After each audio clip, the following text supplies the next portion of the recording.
আর আর্থিক সমস্যার মধ্যে দিয়ে সময় কাটাচ্ছেন, টাকা নাই, পয়সা নাই, পায়ে দেওয়ার মতো জুতা নাই।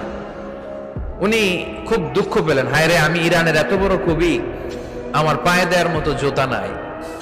দুঃখ ভরা মন নিয়ে রাস্তায় হাঁটতে বেরোলেন। হাঁটতে হাঁটতে হঠাৎ দেখলেন একটা লোক শুয়ে শুয়ে কাঁদছে, ওই লোকটার দুইটা পাই নাই, পাই নাই।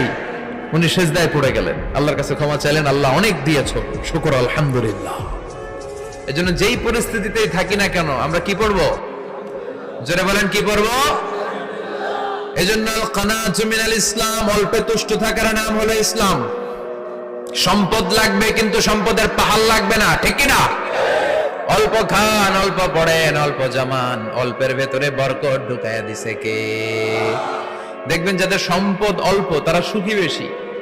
জরিপে এটা দেখা গিয়েছে, অনেক সার্ভেতে এটা এসেছে, যারা সম্পদশালী এরা দুঃখী বেশি, এদের দুঃখ বেশি।